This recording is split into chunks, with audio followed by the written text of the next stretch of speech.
everybody, welcome to Task Force Geek. I am your host, Beth, the other Dirk Freely, and I am joined tonight by Walt Paul Bunyan Thompson and Sean Dr. G. Raffy Wilson. And we got a lively show for you tonight. Got quite a few things that we want to talk about. And of course, we're looking forward to your comments and hearing what you've got to say about everything that's going down. Once again, we want to speedy recovery for Dirk. He's still feeling under the weather, obviously. He's a woman. Sean, would you like to counter that comment? I'm a little verklempt. I think I need a little sip. Sorry, Dirk. You knew it was coming, man. You knew it was coming. So you better be ready Thursday, because Thursday, for spoiler alert, man, you need to be running that. So let's get into it. We had a whole bunch of stuff drop this week, starting with the brand new Spider-Man trailer. So one thing I'm already digging is we've got J.K. Simmons back as Jonah Jameson and Alfred Molina as Doc Ock. When was the last time we saw him? It was like Tobey Maguire era, wasn't it? When was the last time?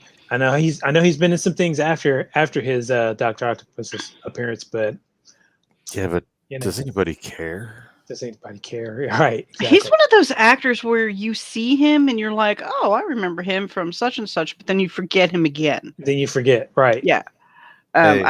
When I came to the realization that he was in Indiana Jones and the Raiders of the Lost Ark for 10 minutes at that. Yeah, but he had an awesome death. Yeah. Give me the whip. Throw me the idol. You're right. A young, thin Alfred Molina. Yes. Without the really weird curly hair he seems to be rocking in the Spidey trailer. What is that about? And then we'll probably go back and look and go, oh, that's because it's matching what he looked like in the movie. Probably. We don't know.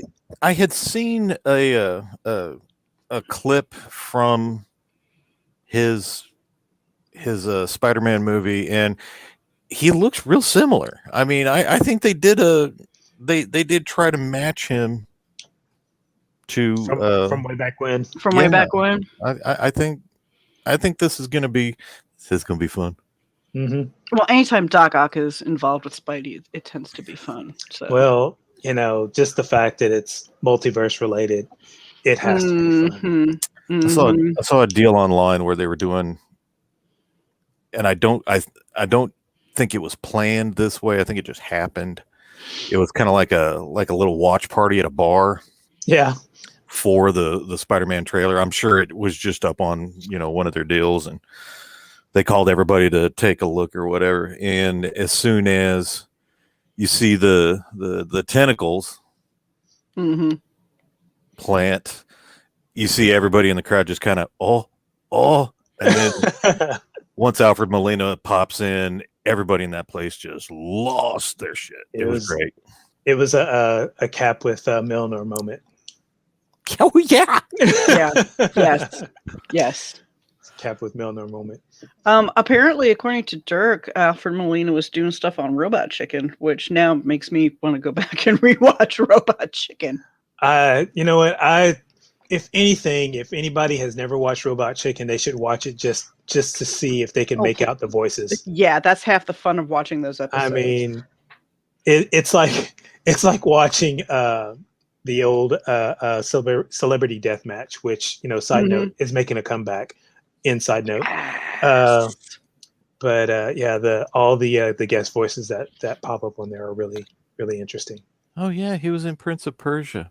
Totally forgot about that. I know he was in Chocolat with Johnny Depp. I do remember him in that because I remember watching that movie and going, "Wait a minute, that's Doc Ock." And he's currently, let's see, the Da Vinci Code. Okay. Good. I don't remember him in Da Vinci Code. You know what? I've seen both Da Vinci Code movies, and I can't tell you what any of those movies were about. That's how memorable they are for me. The Templars screwing stuff up. That's all I ever remember. or something like that. See, that's more than me.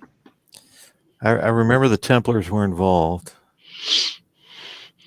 And But what's see, you The say Masonic Templars. Order.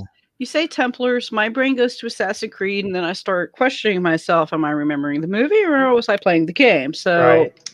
it's a little iffy. I Oh, guess this is Message from bad the for me. King with Chadwick Boseman just in 2016. Jeez, we need to do Yes, a he was in that. I forgot we need to about do a that. 6 degrees to Chadwick Boseman. Yeah, right. No joke. We could probably connect a whole bunch of people. So Dirk is telling us what we know from the trailers, that everything has been rumored to happen, and we need to gird our loins. Do we need to bring up the entire gird our loins diagram again, just to remind people how to do this? No, okay, we're good. We're good. Now, So gotta say, I'm digging Doctor Strange in his sweatpants and cape and the snowfield room. in the snowfield room. Mr. Casual. What? Yeah, Why is the room filled with snow? that's what I want to know. We're gonna find out. The biggest question I have is why Is is the why. room filled with snow? Right. Another question I want to have, and this one's way off on the end, is seeing as we know this is going to be, No Way Home is going to be a multiverse, basically a multiverse of madness preview. I wonder if it's going to tie into the animated Spider-Man, into the Spider-Verse sequel as well. Hmm. I would. How funny would it be for an animated An animated Miles Spidey Morales? to show Yeah. up. Yes. to come whipping through one of the or just a Miles Morales at period just showing up. well, that Have is a Miles rumored. Morales show up. Yeah. So- that is rumored to be possibly happening. But even better, if Peter Porker comes out of one of those portals. Yes. Peter Porker and Miles Morales, those two. But I am more happy that Enter the Spider-Verse 2 is going to have Spider-Man. Spider-Man, yeah. So we're gonna have the Japanese giant robot in that movie. So Yup. So Dirk, I'm kind of questioning this. To me, it doesn't look like it's Doctor Strange that breaks the multiverse. I honestly think it's Spidey that breaks the multiverse. It is Good Spidey. job, kid. What would Tony say? yeah, it is Peter because he won't shut up. He won't shut up. It's his story, so I mean, he's the one that's gotta. He's got Good a. evening, Mom. Hi, Hey, Mom. how are we this evening? It's Peter. It's Peter's story, so I mean, he's got to break it so that He's he the can one that fix breaks it. Yeah. And of Yep. course, that kind of goes. I love the whole joke with Tom Holland, always getting blamed for stuff getting leaked and everything else. And so it kind of just goes right along the line. Tom Holland leaks stuff and screws it all up. Peter Parker breaks the multiverse. It's like art imitating life or vice versa. I do like the meme that it was Scarlett Johansson though. That I saw that. Yes, That was hilarious. Yes. Space Wait. Wizards. Hold on. Here. That was the first comment. Sorry. Yeah. He's right. He could have told Peter to go home and suck it up. But you gotta also, I mean, Doctor Strange is gonna have, a little bit of fun as for little Mr. Parker, being that he helped save the world, the universe. The universe. The universe. Oh, so we're going with our fake Everything. names then. Yeah, right. Right. You've earned the right not to call me that. Okay, Steven. Okay, Steven. That's a little Well, strange. that's weird. yeah. So no, Dirk. Space Wizards don't know better. I mean, come on, man. Everybody needs to listen to Wong. That's what Yes, I got. From everybody everybody needs to needs to listen listen to to Wong. Listen to Wong. If he says something, rock and roll. Let's do that. Right. And you can tell that this sets it up even more for what's his name from the first Doctor Strange movie, the one who was against him using the Time Stone. Right. I can't wait for him to die. Oh, Well, first, I can't wait for him to come back. Well, sure, you need the villain, You need the villain. yeah. but then Yeah. I can't wait for his endgame moment. I wonder if he got snapped out. Oh, we can Ooh. wish. I wonder if he got snapped out and then came back. And if he was snapped out and came back, he's going to be doubly pissed. Yeah. He's probably going to have a grudge or two. Again, everybody. Hey, we've written it. We've written the story for the third movie. We Wong always. that was Dirk, Wong of you to Dirk. say. That Dirk. is bad. That is bad. That was real. That was Wong of you to say, Dirk. Just very Wong. That was one. I feel it starting right here. Your eyes twitching already, Shawn. I do too. Oh my gosh. Oh man, yeah, I'm looking forward to this Spider-Man movie. And whoever, it was leaked out, and when the whole news story was like, it's been leaked, somebody leaked it out. I'm like, I'm not going to click on it until Marvel says this is the official release, and so I stayed away from it. And when Marvel really makes its official release the next day. So from what I understand, they were going to release it during CinemaCon, which is going on right now. So they already had the plan to release it this week. Right. But yeah, the leak came out and they probably pushed it up a little bit. Yeah. Probably weren't going to release it till tomorrow or Thursday. But I did hear, speaking of CinemaCon, I did hear or I read a deal about Ghostbusters. I know, completely on a tangent. No, let's talk about Ghostbusters, please. The director and his father, first off, they were going to introduce like a clip, like a movie clip or a new trailer or something for the new Ghostbusters movie, and then I guess after or before they were about to reveal the clip, out comes the Reitmans, and instead they played the full movie. So everybody that was there who was expecting, just this little clip or little extra added little thing got the full movie, and they introduced it and talked about it and yada yada. And apparently everybody shite themselves. They said that the few different deals that I read said they thought it was absolutely fantastic. Great. So cool. Rock and roll. Hope everything goes well. Same here, because I'm really looking forward to the new Ghostbusters movie too. Yeah, I'm just ready for some really good movies to come out, and as we know, as they say, Shang-Chi is out, 2 weeks, next week?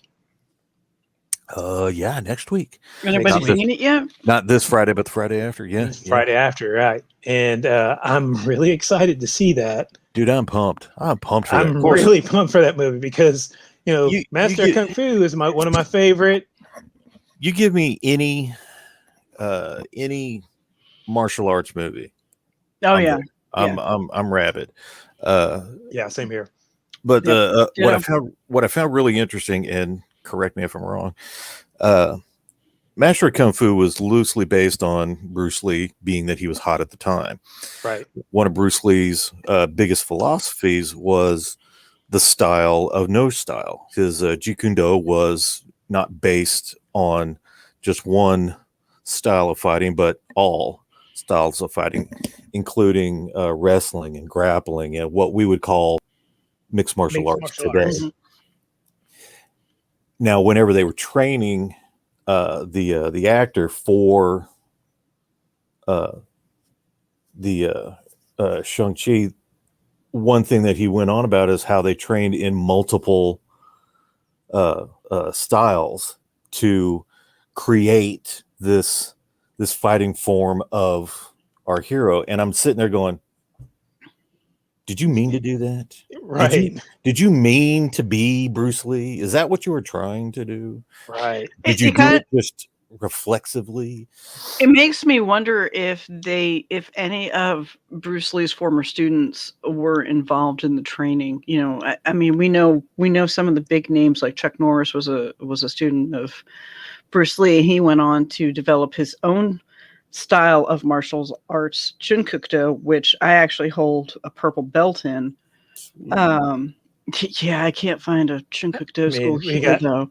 we got Kareem Um, Abdul-Jabbar. yeah, Kareem Abdul-Jabbar. You know, so I love that he it had that footprint wonders. in his chest. Love it. Yeah, Yeah. yeah. It kind of makes me wonder, you know, if any of his former students, you know, ones who aren't big names, had any involvement in it. I know that they worked on after his death. They worked on many movies in the Asian cinema and some here, but for the most part, they stuck to the Chinese movie production and whatnot. That would be cool. I mean, honestly, Yeah, that'd be cool if they were able to get some real Yeah. Followers of influences his. here. yeah. That It's would be fantastic. definitely a way of keeping his legacy alive. That's for sure. Think there'll be a thank you to Mr. Lee, Uh, a nod, a tip of the hat. there has to be be. nice. I would guess if there is anything in there to Bruce Lee, it's probably going to be like an Easter egg of some sort. I'll have Yeah, to keep my eye open. yeah. Yeah, I bet it'll be an Easter egg of some sort. You're gonna go into a room full of mirrors. Yeah. Oh my gosh. There'll be some sort of nod to Bruce Lee. Maybe when from the trailer he fights Abomination, maybe Abomination puts a big old footprint right on his chest. On his That chest, would be right? good. That would be very good. That would be very good.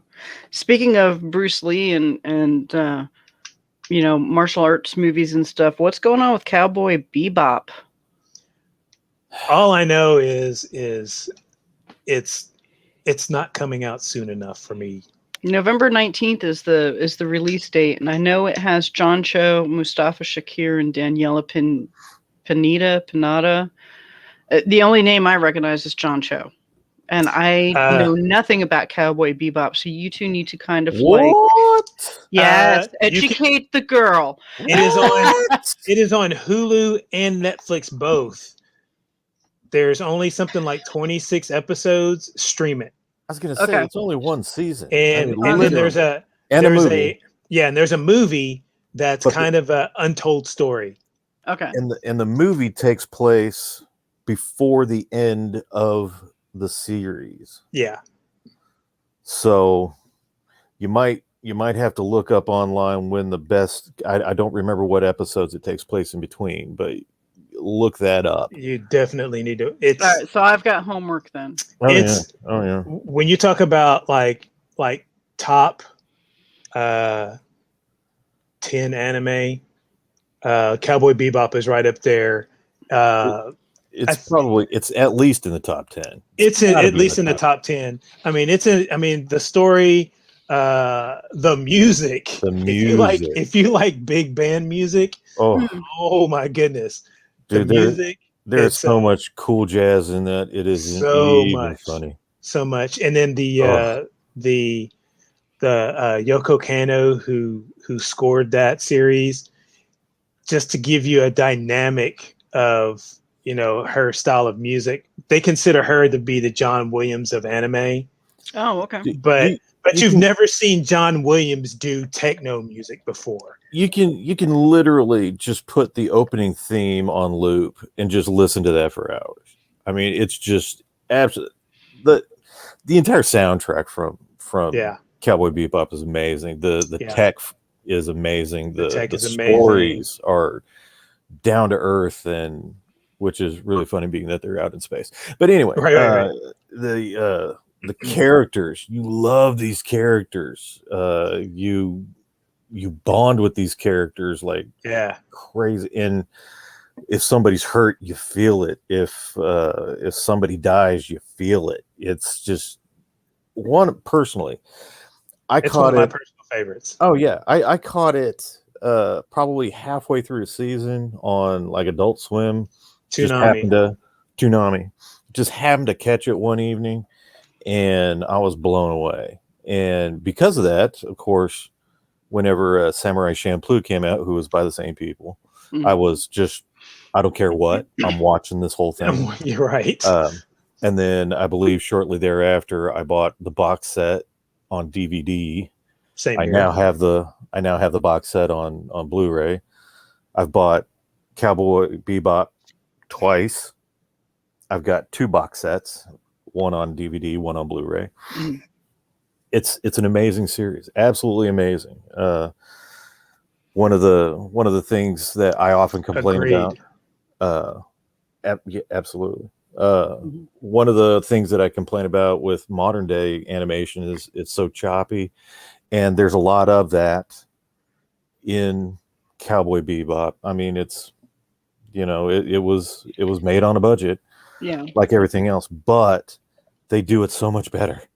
Right. There are transitions, you know, it's not cut so harshly. There's still some movement that's flowing. And then the movie is even twice as better. Oh yeah. Animation in that. I've only seen the movie. Strangely enough, I was looking the other day. I don't have it, so I need to buy that one. Oops. Yeah, sounds like it. I thought I had it. I honestly thought that I had it. I've got that. That's the only one I have on Blu-ray, and I've been trying to find locally the series on Blu-ray. You know, because I have the series on DVD, but I would like to have it on Blu-ray. But yeah, I would say somewhere around November. It's going to be out really soon. hit up the Best Buys and the whatever. It surely they'll have it out, and at a decent price. It should be at a pretty decent price. And Beth, you have seen the other actor, was this Mustafa? Mustafa Shakir. What have I seen? He was the villain in the second season of Luke Cage. Yes. Okay. I know who you're talking about now. Yeah. As Jet Black, he looks fantastic. He's perfect. He looks fantastic. When they said he was getting it, I started envisioning him with a shaved head and the goatee, and I was like, "Oh my god!" Perfect. Did you see in the photos? It looks like they're flaring out his beard. They've got the anime. They've got it trimmed out just like it is in the anime. Dude, I about lost it. You know, honestly, whenever, you know, my own personal fantasy casting, I always picture Bruce Willis as Jet Black. Not anymore. No, I mean, honestly, no.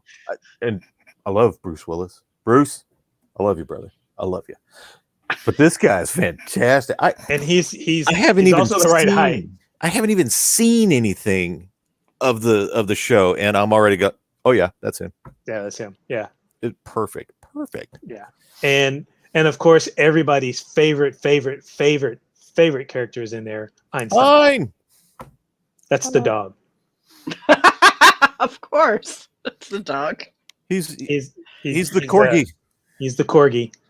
With oh my god. Yeah, and it's funny, but he's like the smartest being in the universe. He's a cute corgi, that's for sure. Yeah. The corgi was genetically modified to be super smart, but they really don't go into that in the series, and you're like, so. But yeah, it's pretty. They're just smartest animal. Okay, what's going on over here? Shoot that, and that's right. You never really get anything from mine, and maybe they'll touch on that a bit in this series. Who knows? My question is, where's Ed? I see no Ed. We got to have Ed, because you can't have Ein without Ed. All right, I'm gonna have to definitely go and watch the series. Who is Ed? Ed is the most ambiguous character I have ever seen on film. Ambiguous? Uh-oh. Name of Ed. They never refer to this person as he or she. It's voiced by a female actress. Yep. But you don't know. You don't know if In the series, we even meet we even meet Ed's dad, yeah, who does not refer to them by any name, by any pronoun. You don't know. You have no idea. Other than I think kid. The dad called him kid. Yeah. Yeah, which could, I call my Right. daughter kid, and she's an adult. So yeah. Yeah. That was what my dad called me till he passed. Hey, kid. Exactly. Yeah, exactly. I didn't have a name. I was kid. That was your kid. Hey, it's better than what some parents call their kids, which was hey, damn it, or what was Cosby's deal? Damn it. My name is Damn It. My brother's name was Jesus Christ. Jesus Christ. Right. I'm Jesus Christ.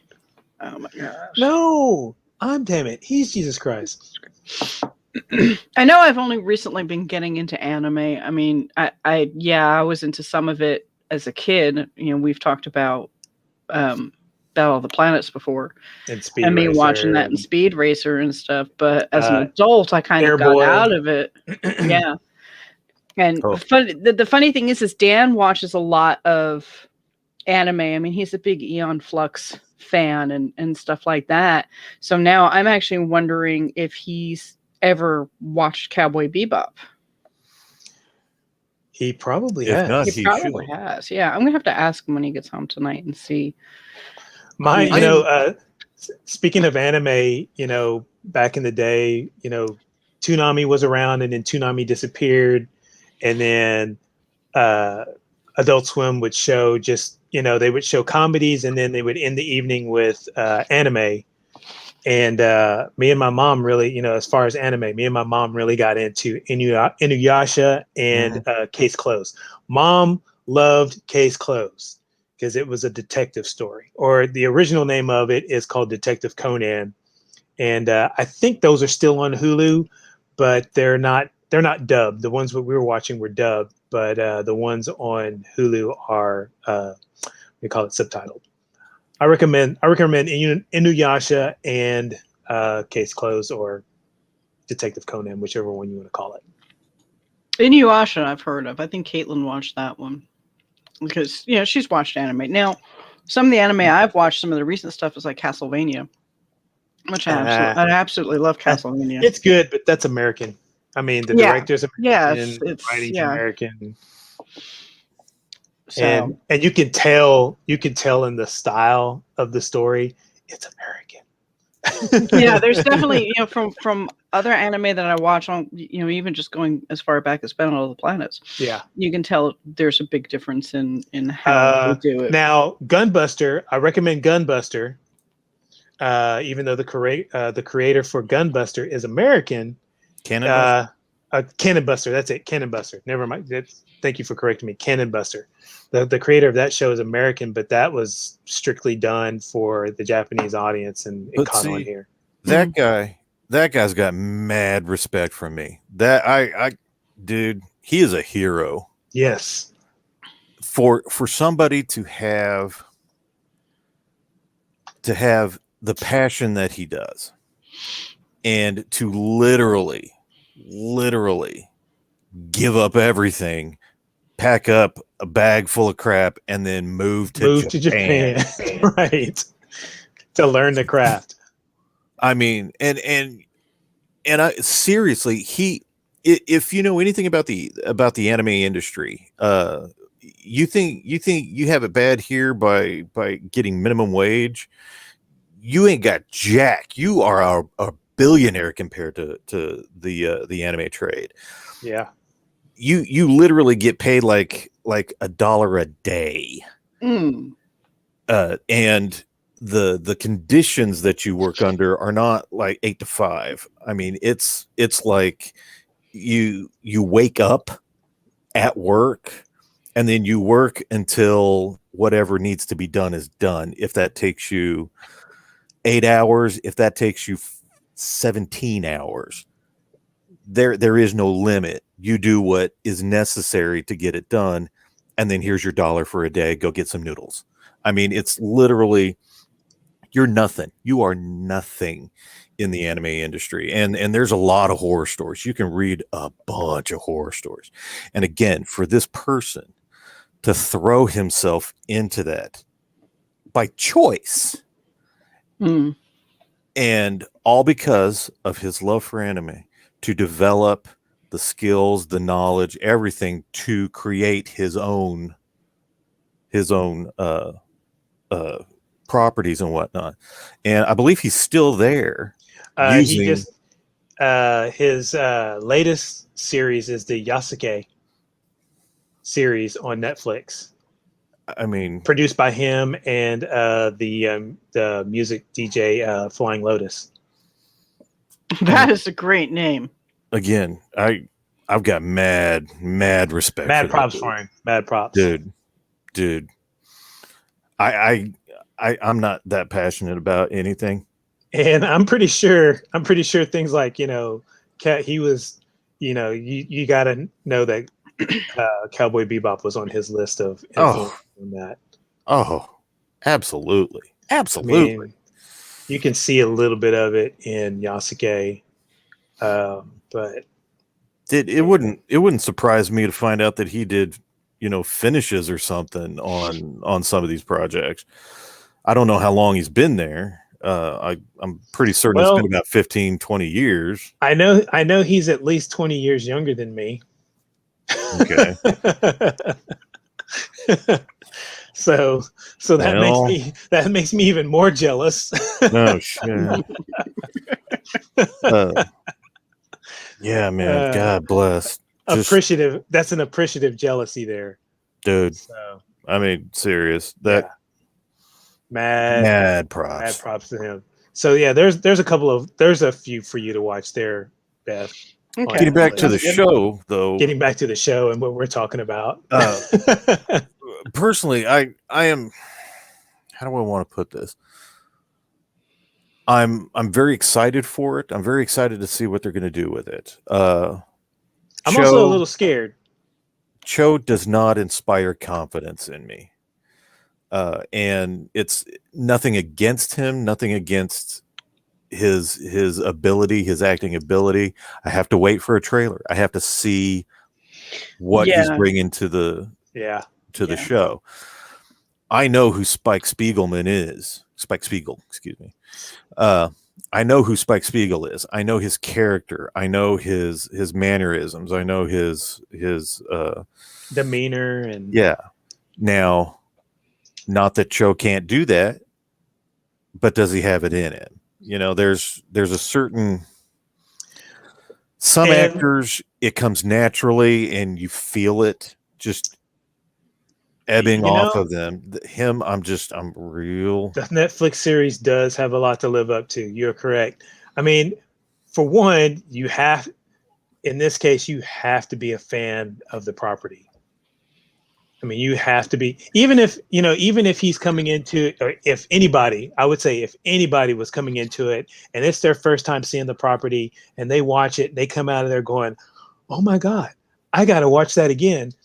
They just might be perfect for the part.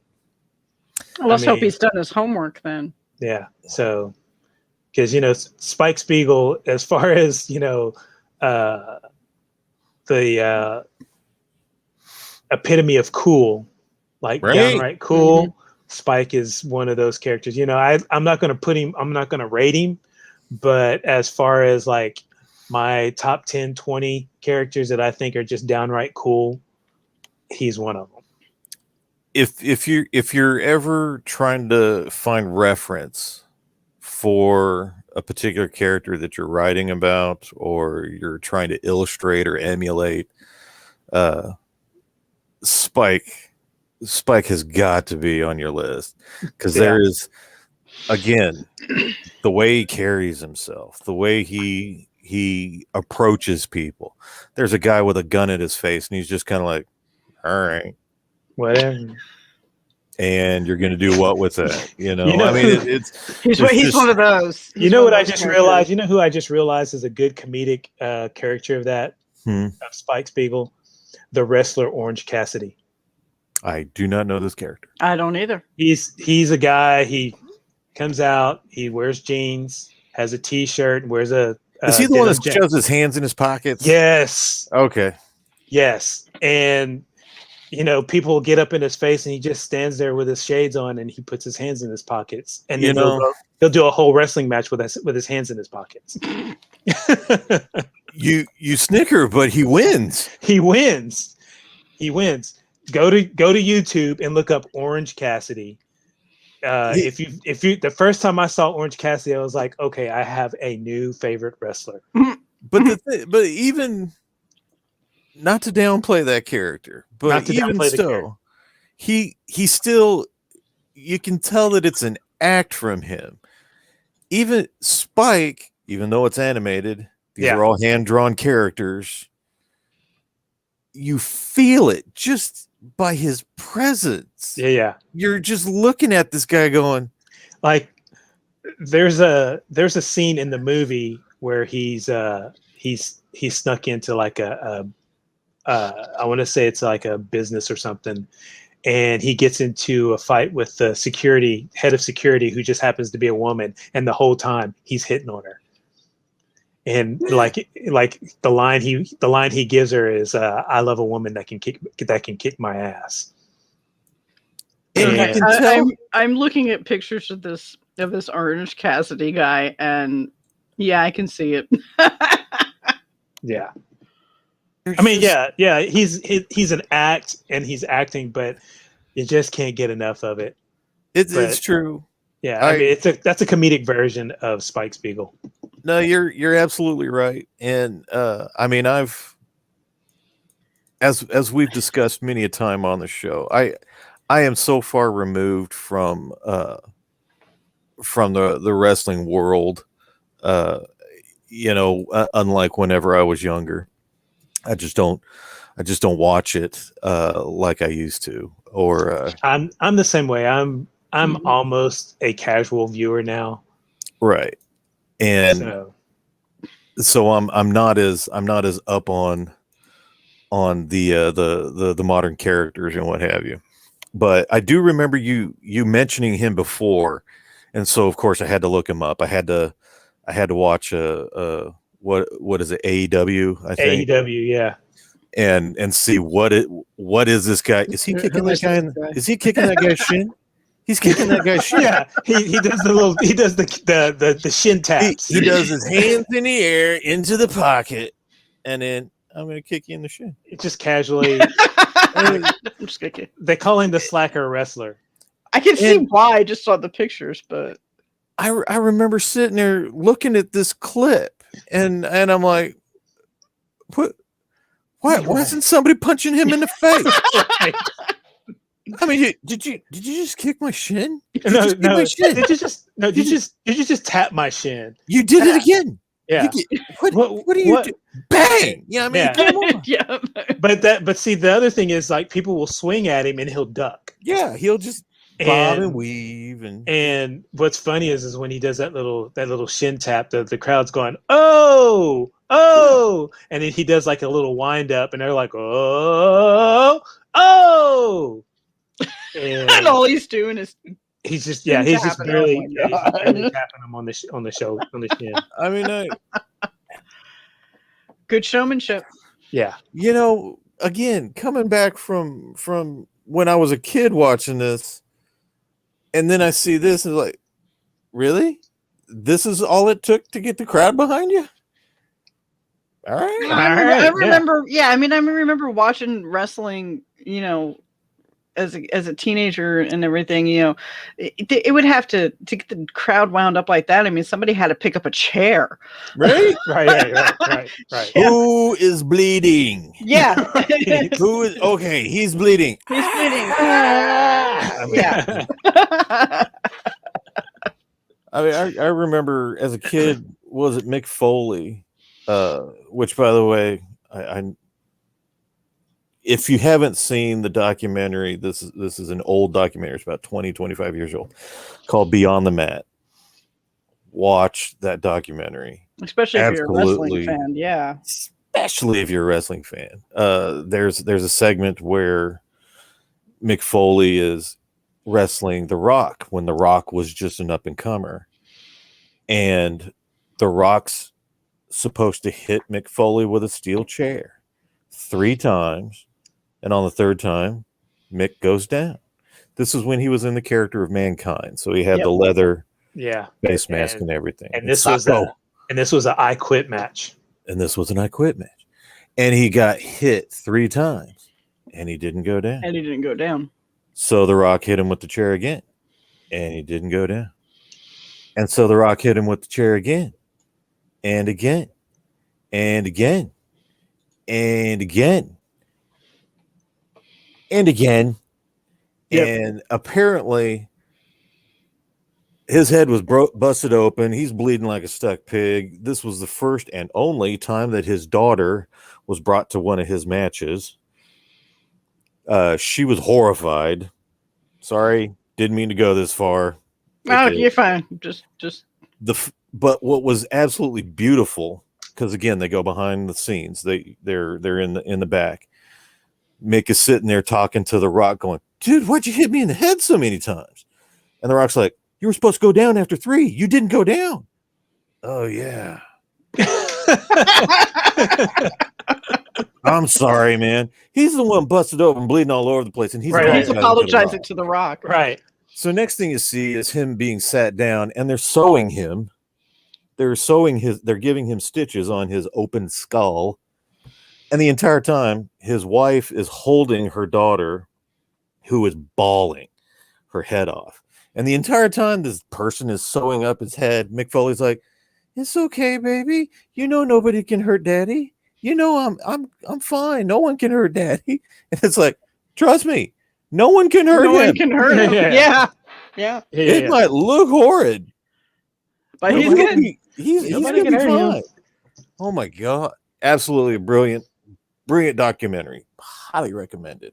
I don't know how we got onto wrestling. Oh, Spike Spiegel and the Orange Spike Spiegel, Orange Cassidy. Yeah. Sorry. What is it? 6 Degrees to Wrestling. 6 Degrees to Professional Wrestling is what we just played. Yes, there we go. But getting again back to the show, I'm fearful that they can all pull this off. Everybody looks great. Again, I have questions. The sets look fantastic. I have questions about Ed. I'm real concerned. I'm real concerned about Cho. About Ed. I'm not as concerned about Cho as I am about where's Ed.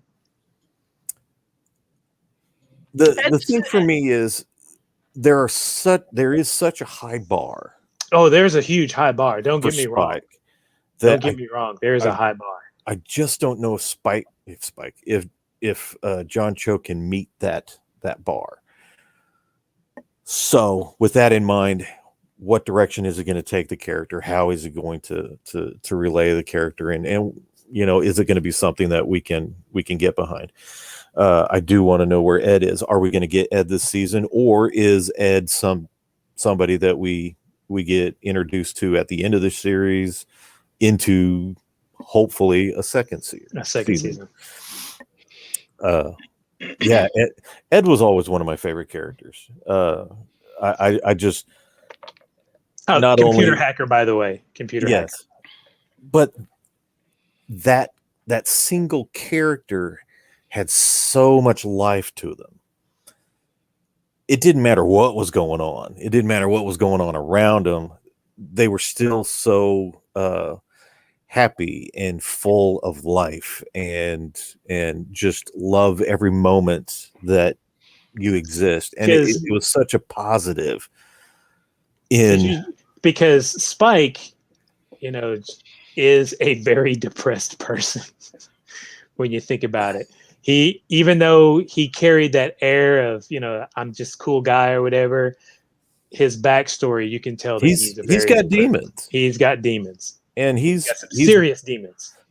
And he works through those demons very well. Very well. Those are some of the best characters too. Actually, Jet, they all have demons. But I was going to say his are probably the worst. Jet is, as a character, is phenomenal. A great father figure. quite character. And the tension between those two, and how they go at each other's throats and then resolve, and Bell what have peppers you. and beef. Mhm. There's no beef. They got to do that. They have to do that scene. That's a very important scene. There's so much of the series, not having seen the series, there's so much of the series that is just wrapped around their stomachs, and finding enough money to buy food that they can eat the next day. Mm-hmm. Hi, Mom. So hello, Mrs. Wilson. Hi. It's definitely a focus for the crew.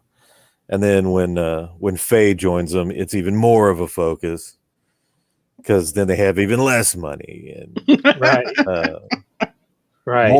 More and more repairs to the ship. And then they get Ed, and it's like, if there's one thing that I can't, first they get Ein, Mm-hmm.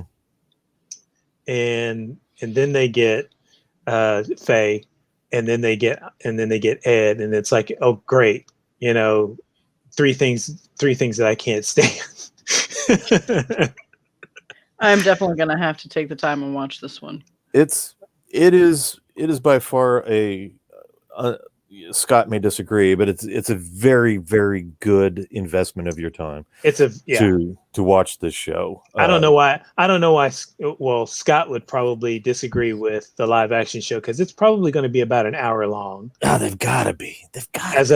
As opposed to the animated series being about 22 minutes an episode. So, but man, it's what a show. So those of you who are wanting to get into anime, Cowboy Bebop, we've said it here before. Cowboy Bebop. Stream it. It's even on Amazon Prime. So if you have Amazon Prime, it's there too. Guns, spaceships, corgis. What more do you need? It sounds right up my alley. So I don't know how I've missed this. I have no idea. You will especially like the mushroom episode. Okay, don't say anymore. I'm not going to say anymore. I will let you know my opinion when I get to that one. Yeah. So what now? Correct me if I'm wrong, but do the sets kind of feel like they were mimicking the look of Firefly?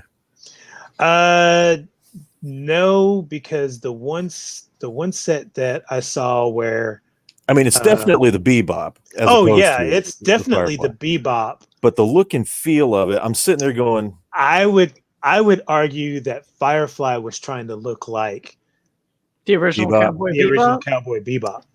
That's possible. That's what I would argue, because when you think about the look and feel of the setting of Firefly, it kind of feels like Bebop in a way. The two could exist in the same universe. Obviously, Firefly was a bit more of a Western, but then again, so Bebop is pretty much a Western. Yeah.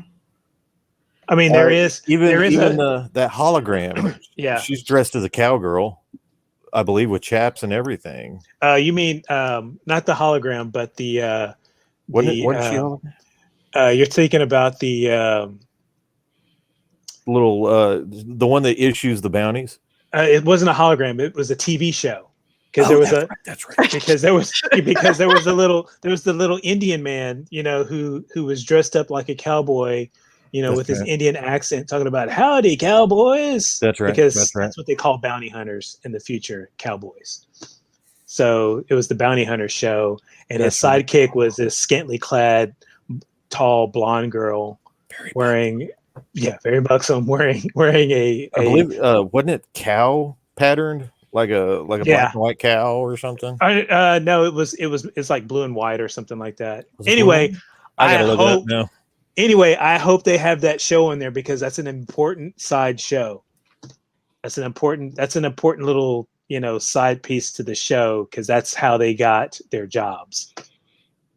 It was the bounty hunter show. So I'm looking at the Bebop, and I'm looking at Serenity from Firefly, and I would definitely have to say they Firefly kind of, Serenity kind of looks like the more updated version, for lack of a better way, more updated version of the Bebop. So yeah, Bebop. yeah, I'm seeing the similarities. And we got to talk about Spike the Swordfish. Big show. Uh-oh. Got Spike has Oh, the there bounty. he What does is. it say? There he Big is. shop. The bounty hunters.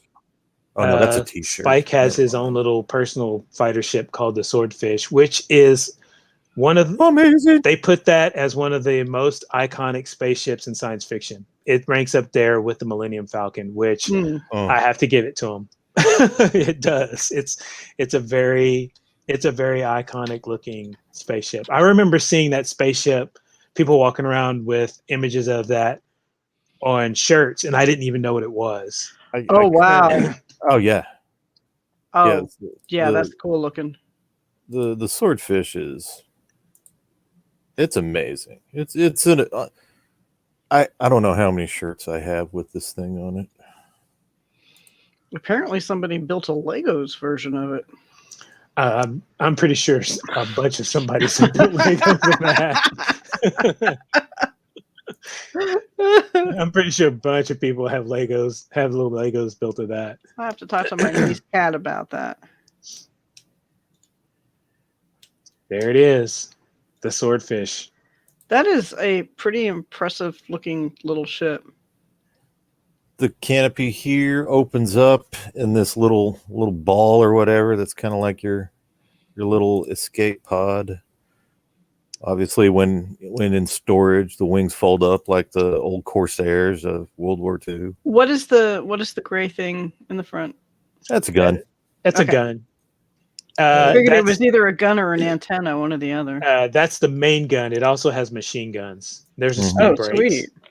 See, there's the canopy open where the little The ball cockpit. goes. Yeah, the cockpit ejects. So yeah. Cockpit. Oh, nice. Okay. You got to have a getaway plan. Well, yeah. There it is. That's the sword. Beautiful ship. Beautiful ship. Yeah.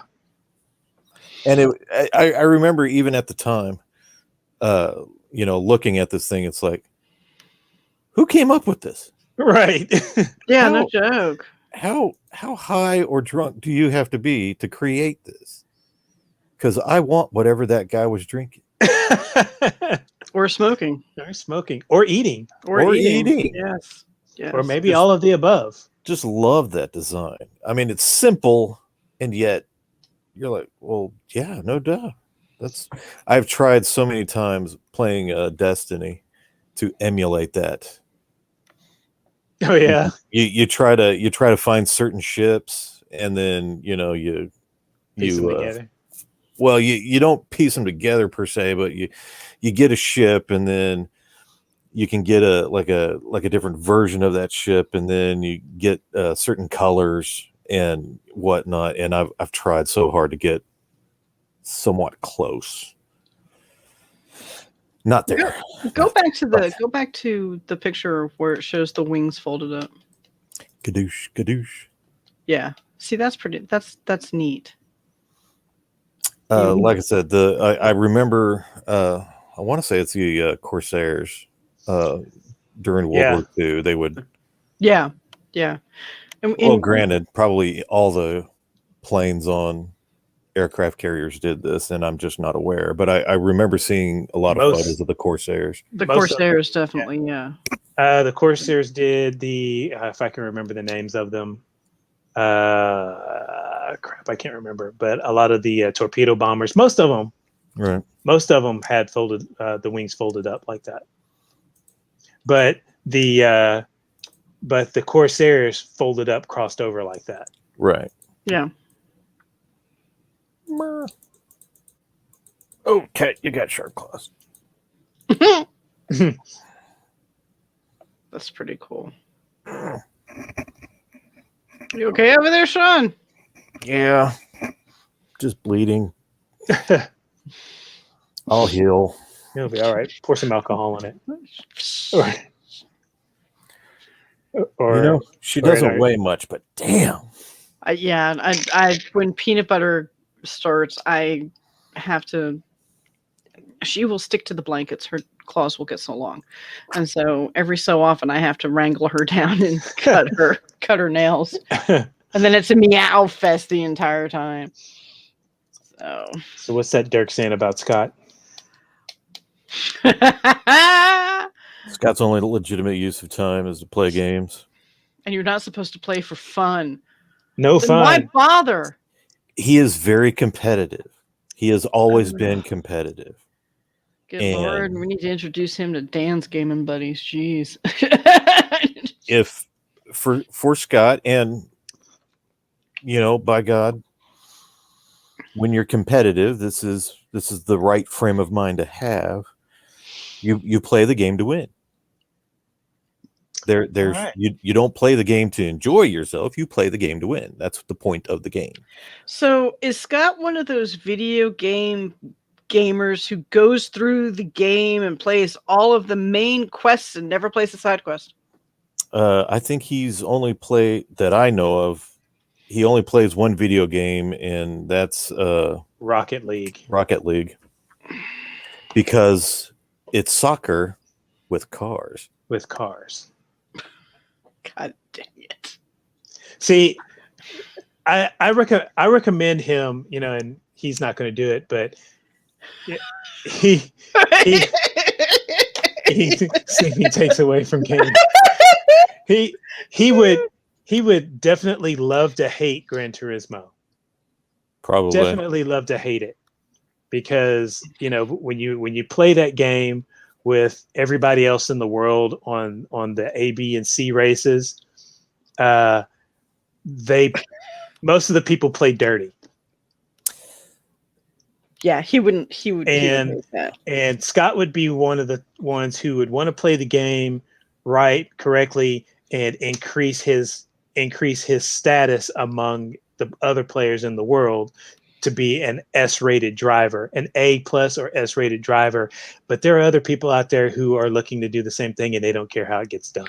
So there's only one game that I play that I am that competitive at, and that's when I'm playing Magic the Gathering against my husband.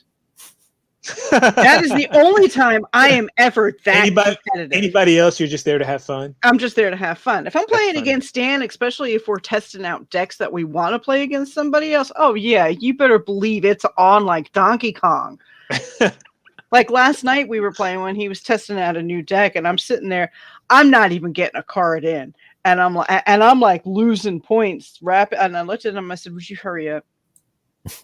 He's like, "Why? What's the matter?" I said, "I told you I only wanted to play one game." I said, "We are now on game 3." I said, "And you're starting to irritate me." I said, "And I have things to do." I'm going to win this game and get over here. Hurry up, win this game so I can go back in my office and continue working on what I was working on. I need to win. I need to win. I need to win so I can stop. Yeah. Because I'm not going to stop until I win. Oh my God. See, the last time I was over at Scott's, which we talked about on the show, we were playing what the heck were we playing? Was it the alien related game? It was the alien game. I can't think of the name of it. It was that memorable. The game itself was fantastic. That was way more fun than I was expecting. It was as fun as I was hoping. It was way more fun than I was expecting. But you could tell that as soon as that game was over, we've got time. Let's do another one. Let's do this one over here. And it's like, it's almost 1 o'clock, man. Can I breathe? Can I breathe, please? I've been here for 7 hours. I love you, brother, but damn. Come on, man. Come on. And then we played another game. Of course. Which took another 7 hours. Luckily, it only took about an hour. Well, there you go. But hey, yeah. everyone, if you're enjoying the conversation tonight, please give us a like and subscribe to our YouTube channel. You're the reason why we're doing this. Yeah. Plus, we're also looking for guests. So Yes. if you're looking for guests, be sure to hit up Dirk Hooper at. I hope I'm getting this right. Oh, Dirk? hold on. Wait. Do you have it? Hold on. It's here somewhere. Which one do you want? His email address. I got his Facebook. And his Facebook. Here, let's throw up his Facebook. There's his Facebook. There you go. Get in contact with Dirk Hooper. Send him an IM. Wait. Here's the big one. Oh, there we go. There you go. Yeah, please go ahead and hit Dirk up, especially if you're interested in being a guest on the show. We would love to have you on and talk about what you've got going on in the geek world. And if you can't make the live show, you can set up an interview and they can Dirk will record it. And if you want us all to be there for it, we'll be there. We'll be there. And if you want to be on Spoiler Alert on Thursdays and join Walt, Dirk, and I and talk about the current TV show, which right now is Marvel's What If, let us know. We would love to have you on there too. It's a wild time, but we have fun spoiling it for everybody.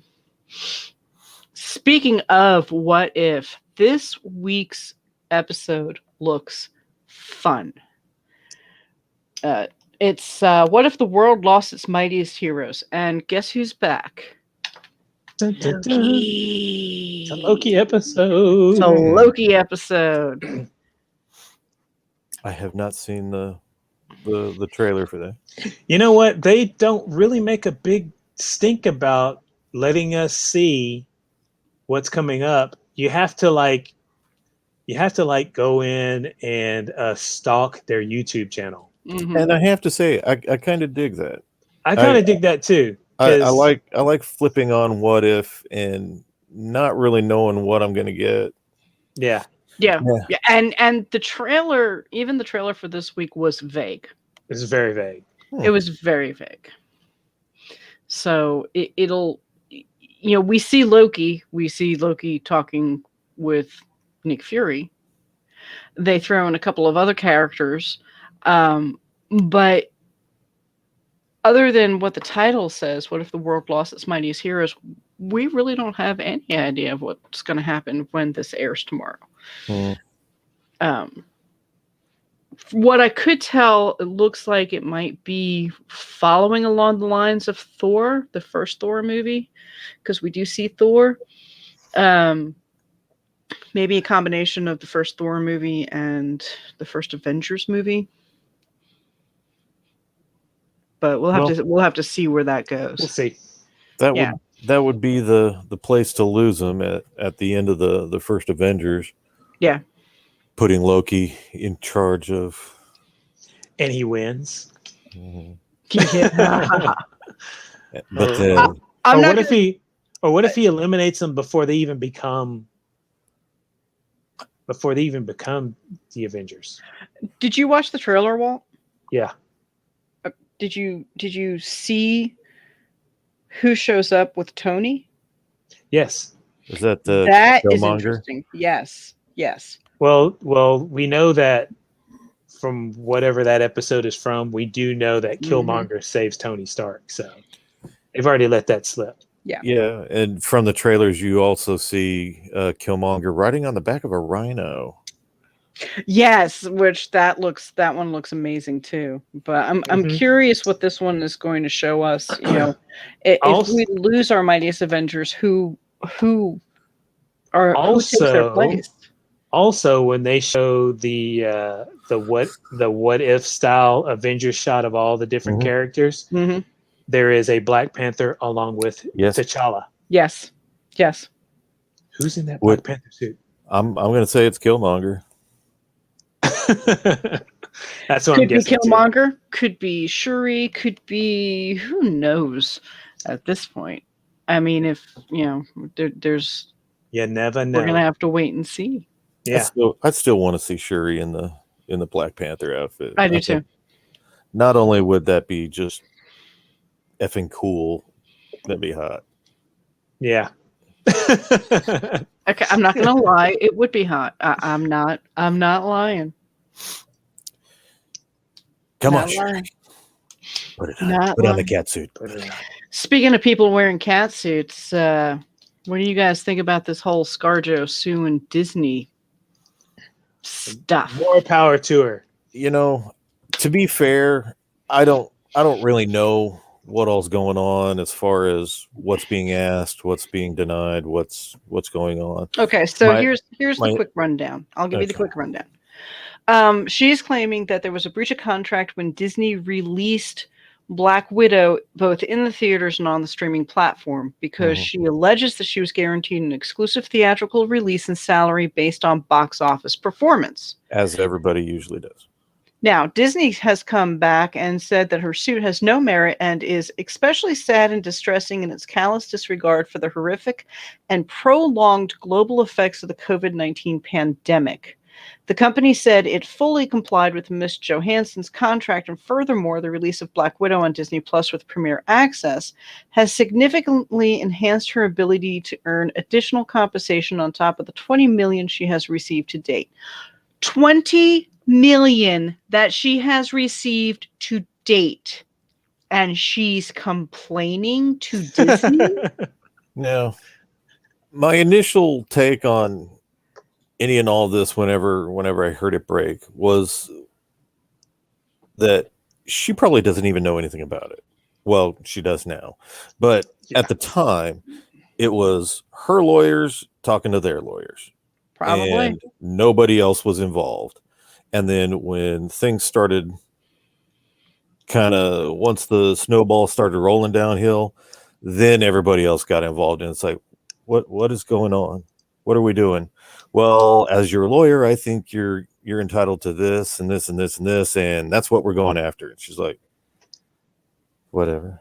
And then off she goes to get ready for her next role. Which I really hope that is the case, and that this really is down to the lawyers being a bunch of. I'm wondering greedy. if she was actually getting anything from the streaming. I think that's the question, is that she wasn't getting anything from the additional streaming sales. $30 a pop. Right.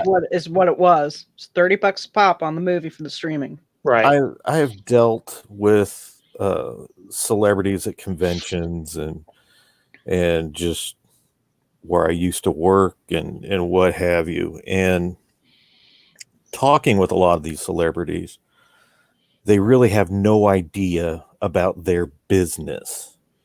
That's all handled by other people. They're the product. Other people are selling them. Other people are looking out for them. Other people are taking care of them. So in fact, I could tell you this one particular story, kind of along this lines, but not really. I met Robert Beltran in Tulsa. It was at a convention. Limo. Chakotay on Voyager, for those of you who do not know. He was picked up from the airport in a limo per his request. His girlfriend from France was flown in per his request.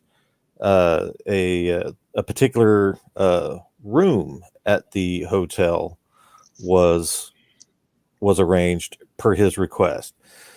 There were so many little things that he specifically demanded for his appearance at the show. And of course, he was the main guest.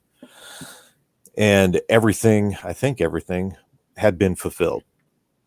Then, speaking to Robert Beltran, after, he's like, man, I've never been picked up by a limo before. That was awesome. And the fact that you guys brought my girlfriend here, that was fantastic. And it's like, hang on. You didn't know? You demanded this stuff. And he's like, I didn't know anything about it. I just got a call from my manager asking if all of this stuff was taken care of. He's the one that said that you had to do it. And I'm like, hang on. What? So it's not necessarily the actor or the personality themselves. Again, they're the product. It's all these people that are trying to manage and control and take care of that product.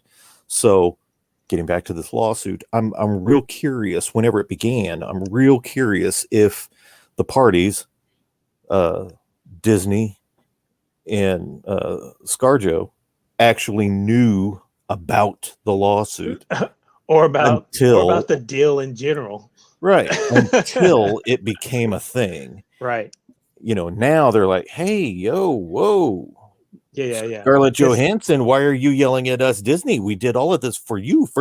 And she's like, I don't know what's going on, but they're telling me that you're not paying me money. And they're like, hey, what's your social security number? we're the House of Mouse. I mean, Yeah.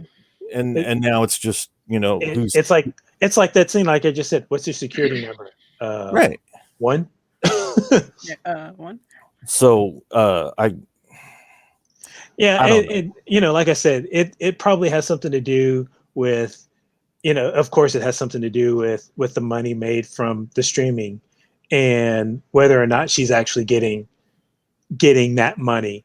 And if it was, and this is just thinking, outside of that whole deal, about do either side really knows this, that, or the other thing. Yeah. If it was part of the deal that she got X amount of money from just theatrical release because there was nothing in there about streaming, and then all of a sudden because to be honest, the streaming, from what's been said, is the streaming was thrown in last minute, and if there was any kind of negotiation or whatever, it should have been, hey, we need to, if this is that and the other thing in the contract, we need to get with you and, make an effort. But that's just me thinking legally there. Well, no, and you're on to something with that, because considering how many times Black Widow had been pushed off, this was a movie that was supposed to come out or at least start production pre-COVID. So the question is, was the streaming even thought of when the contract was made? Disney Plus was already streaming prior to COVID. Okay. So as far as this movie going to streaming at some point, that was a given. We knew that was going to happen. Right. At some point, though. And so in the contract, I'm sure she was going to get residuals from the streaming service. From later on streaming. Now, using a very small amount so that my brain doesn't explode. Yes, we don't need brains all over the place tonight. For the $100 that Disney was going to get from streaming, she might have gotten, say, $1. Again, small numbers, brain don't explode. And from the theater, that same $100 that Disney was going to get from the theater, she was going to get $5. Mm-hmm. So, being that it wasn't going to the theater, now instead of getting, say, $500 from the theater, she's now only getting $50 from the streaming. And again, the lawyers, I'm willing to bet, the lawyers said, ho, well, this ain't, no, well. And that's how this all started. Again, I'm willing to bet she had nothing to do with it. She didn't even know. Oh, yeah. I'm pretty sure that they're just hired to take care of her business, and they're looking out for her best interest, because her best interest is their best interest, and that's the way it works. And more power to, that's exactly what they're supposed to do. Right. All of this is expected. Everybody, I mean, honestly, what was it? That was one of the things that Denis Villeneuve, for his Dune movies, that's what he was mad about. That's what all these people were mad about with the COVID, is that they couldn't get the back end that they were expecting. And what I agree with on that is that so you're going to do a theatrical release and a direct to streaming release, and it really stings when it's HBO Max, because they're not charging anything extra on HBO Max. That's the reason why whenever I see a movie that I think is going to be good, that's going to be on HBO Max in the theater, I do what I can to see it in the theater at least once before I come home and watch it again.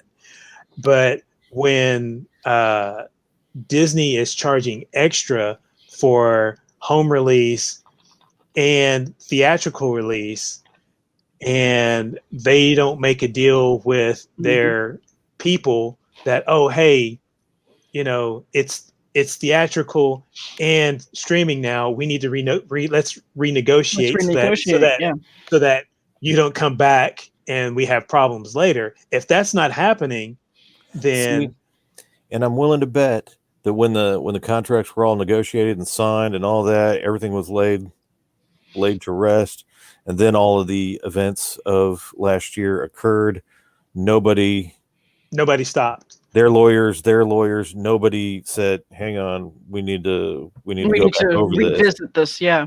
They just moved ahead, and then suddenly everybody's like, "Whoa!" In a sense, you have to look at it like this as well, because, and I don't know why people would do that with big, huge corporations, but think that they're going to come back and be honest and say, hey, we need to go back and renegotiate this because we're going to do it this way, because they're not. And to not get ahead of the situation is, I'm also curious as to why this has become so public.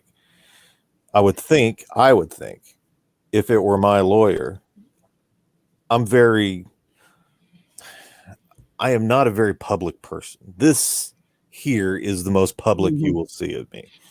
I am very private. I don't like people in my stuff. I think all of us are that way to a point. Yeah. So if this situation were to happen to me, I'd be telling my lawyer, keep it quiet, deal with it. Yeah, exactly. Fix it. Let's get ahead of this. Let's move on. There is money to be made. There is a road to be traveled.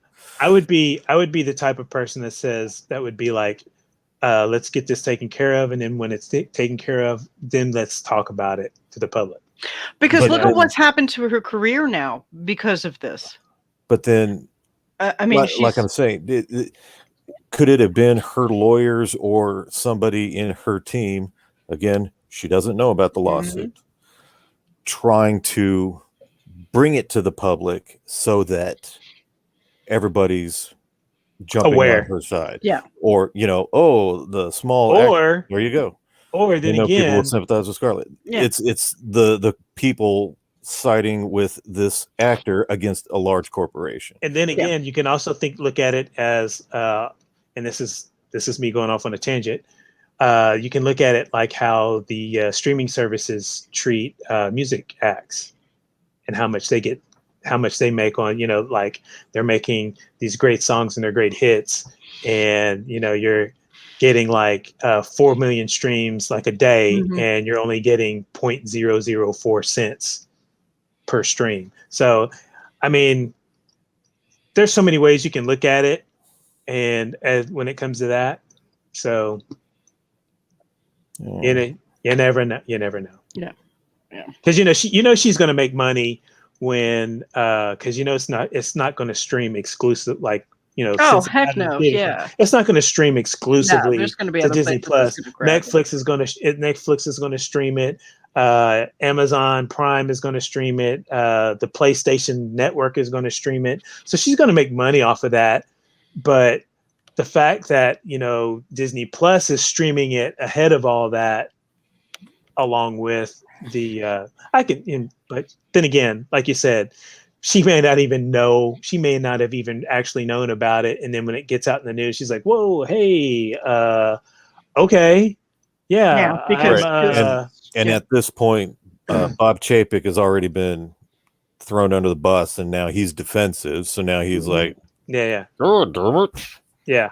And now she's like, hey, whoa. I can totally see that. See that. Do I know that any of this is happening? No. For all I know, she read a paper one day and said, no, screw Disney. And she attacked them. I don't know. Yeah, because that's always a possibility too. But it just... But we don't know. It just seems kind of weird to me. But still, in the end, if she's being denied money, if they're making extra money off of it and she's being denied money, she deserves that money. So If she's not getting paid what she is owed, then go do what as you far have as to legally. as far as that, in the end, if she's not getting the money that she deserves, I hope she gets it. Right. And if this ever happens again, let's not do it this way. Oh, Yeah, let's not go so public let's- with it. let's Yeah. not- I Let's not promise. go public the way that we went public. Yeah, because no. I- Because Let's make honestly, sure- I think that's hurt her more. Yeah, because if she make sure she knows about it before you go about it. Yeah, If she doesn't know about it, make whoever this happens to again, make sure the actor, lawyers out there, make sure the actor that you're working for or whoever you're working for, make sure that they know that it's happening before you do it. Promise. Or artist. This is actually probably a really good thing. Not Definitely for the two it's a good parties, thing. but Yeah, for the general populace, because For the this general has populace. set such a landmark, as it were, Mm-hmm. that yes, all of these other people, that simpletons like ourselves who say they're going to get how much, $20 million, well, they can piss off, but then again, But also you think as- about as we're built, because I don't know about y'all, but I plan on being a billionaire at some point in time. I'm working on it, man. All I need is one book to hit the New York Times bestseller list. So I don't really need billion, but I'll be satisfied with at least 3 or 4 million. I want to swim in it. I want to You want to Scrooge McDuck? I want to Scrooge McDuck You want that to Scrooge so McDuck. bad, so bad. I just need enough. I just need enough that I can just step away and just only the few people that I want to know that I still exist, will know that I exist. That's I've told Dirk many a time. I don't know if I've said it on here or not. If I win the lottery or Publishers comes knocking on my door, you will never see me again. that would be the forget last. us. That would be the last. That would be the last time. Yeah, don't forget us, please. I'm building a house in the backwoods of whatever state I happen to be in at that time, and I told. I'm gone. I said, like, this house that I'm in right now, I'm renting this house. I said I would buy this house, fix it up, and that would be it. I'd be living simple. You wouldn't know. You'd say, "Oh, he must have gotten a really good job and spiced it up." Yeah, the same here. One of my heroes, and his name just left me. That's how much of a hero he is. Whoops. Bill Watterson. Is that correct? Calvin and Hobbes. It's your hero. Yes, Bill Watterson. Bill Watterson. 10 years. 10 years of Calvin and Hobbes. And he's gone. Yep. Like the mist. Hey, Yep. Bill Withers, the one album. Yeah, that was it. That was all. The one album. That one album. I think he had, like, I can't remember how many kids that he has, but that one album, the sales of that one album and all the hits and everything, that one album put all of his kids through college. Wild Cherry. Yeah, because he never made another album again after that one. Play that funky music, white boy. Yep. Right. Yeah, one-hit wonders. Half of these one-hit Right. wonders are Right. sitting there. But see, that's just on could the he have royalties. could they have made more music? Sure. Yeah. Did he need to? No. So he made the lead singer. I don't know about the rest of the band, but the lead singer, he cut that album, made an ungodly amount of money, and lives off the residuals. Mm-hmm. Yeah. He has a yacht and he has a house, and that's it. He spends all his time either on the water or in his home. Now and Or suing people that use his music. I will without say, permission. one person that I used to work, one company I used to work for, and compared to the owner of that company, compared to another owner of another company that I worked for, one lived very lavish and flaunted it. Bought expensive cars every 4 to 6 months. Would trade them in. This other guy that I would work for a few years later was very, like, slightly almost short of filthy rich, lived in like a regular 3-bedroom house, 2-car garage, drove a very average Cadillac to and from work. What's the Walmart dude? It just made me think of the Walmart dude. Tom Walton. Walton. Okay. That guy. Up until he died, I believe, he still drove the same Ford pickup. The dad. Yeah. The dad lived very not the kids. Very Spartan. The kids are pieces of crap. Yeah, the dad was very Spartan, yeah. Yes, the dad. I think he lived in the same Cracker Jack house. I could be wrong there. I'm not. Don't quote me. But I do remember reading an article that he still drove the same old Ford pickup that he had before or when Walmart was like a pharmacy or a liquor store or something or whatever, a convenience store. Yeah. Dirk, we're holding you to this. We're definitely gonna hold you. We're holding you to this. And then we want pictures of the house. Yeah. Hey, if you're moving to Japan, I'm moving too.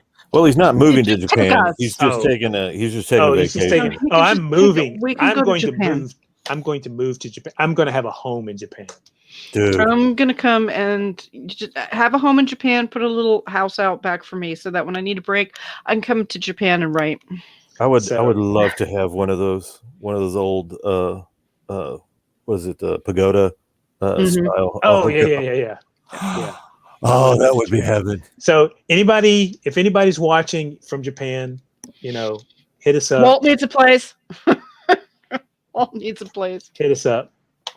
So moving on. Or at least let us be pen pals. Yeah, there you go. At least. So moving on from ScarJo, Peanut Butter is making her guest debut. Hey. And so moving on from ScarJo to some more fun craziness on TV. Let's talk about what's going on with Jeopardy, because I think we all want to see LeVar Burton become the new host. I'm conflicted. I'm with Walt. I'm not 100% on. Whenever they first mentioned LeVar Burton as the host, I was on it. Rock. Yeah. Rock. I did not get to see his week, so I'm holding judgment at this point because I did not get to see his run. And I did not see him on Jeopardy. I don't watch it. It's not my thing.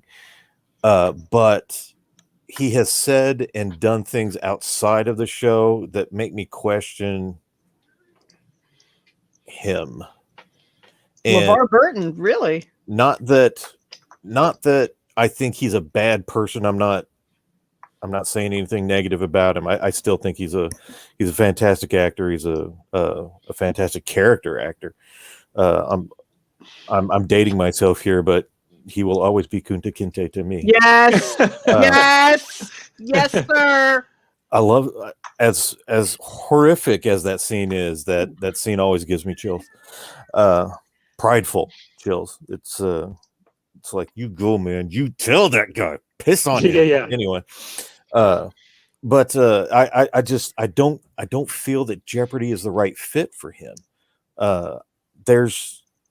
I think everybody is trying so hard to pigeonhole LeVar Burton into that role that nobody else is, a contender. Anybody other than that Mike Richards is a contender. This guy.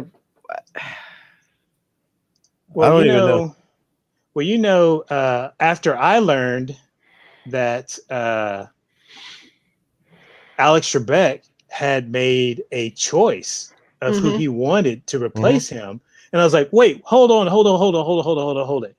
He recommended Laura Coates to be his replacement. That's interesting. That's really interesting. I'm like, hang on. I was like, I love LeVar Burton, but the man made a dying wish. He had who he wanted to replace him. Let's not consider who he wanted to replace him. As long as he had been doing Jeopardy, I mean, come on. Yeah, as long as he had been, to me, this is kind of like the whole Johnny Carson. Jay Leno. No, yeah, the whole Johnny Carson, Jay Leno. What's his name? Crap.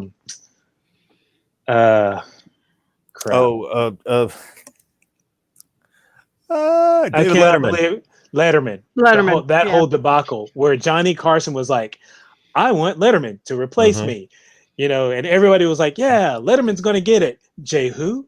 Yeah. Yeah. So Yeah. let's not go through that debacle again. No, You know? you're absolutely right. I didn't even realize this. Again, didn't watch Jeopardy. I was not cued in on all the Yeah. down low. He was asked in an interview who, should he die, who would he like to see replace him? And he said he would like to see Laura Coates replace him as the host of the show. See, that would. Why has she even done an episode? Has she been on there at all? I don't know. I think she may have done a guest host on there. I would have to say that she probably at one point she did fill in for him at one point or something, or they were just good friends or whatever, and he just felt that she should be, his replacement.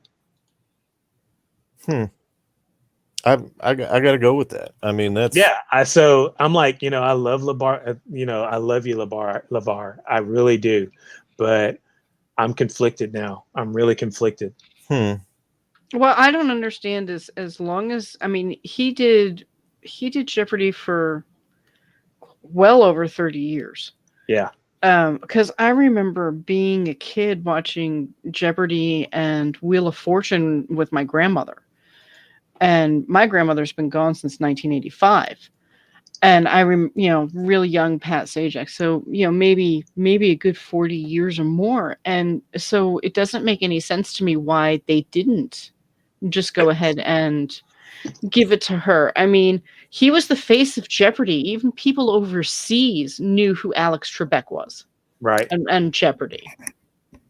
And let's not forget, he was not the first.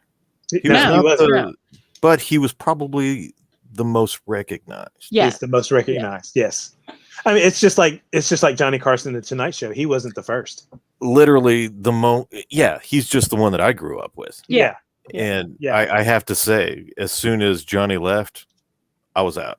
Yeah, same. Nothing against Jay, but it wasn't the same without Johnny Carson. But I was out too because when everybody was sure Letterman was going to take over, and when Letterman didn't get it, I was out. I was gone because Johnny and Letterman were like this, and when Letterman didn't get it, see ya. I was gone. It's good to know that our own Dirk Cooper though wants to throw his hat into the ring for this. I think Dirk. I think you'd be good at it, Dirk. I think he would too. I think he would do a good job, Dirk. Sean's eyes twitching again. Now we have Mayim Balak doing the other Blossom. I think that's how I remember Mayim is as Blossom before she was ever on. She's going to be doing double duty for now. Yeah, I think that's a solid choice. I mean, I think it's a solid choice too. She is an actual neuroscientist. Yeah. In real life. You know who else they could have gotten for that? What's her name that played Winnie Cooper? She's also another science major too. She would have been able to fit in that role as well. God, names are leaving me.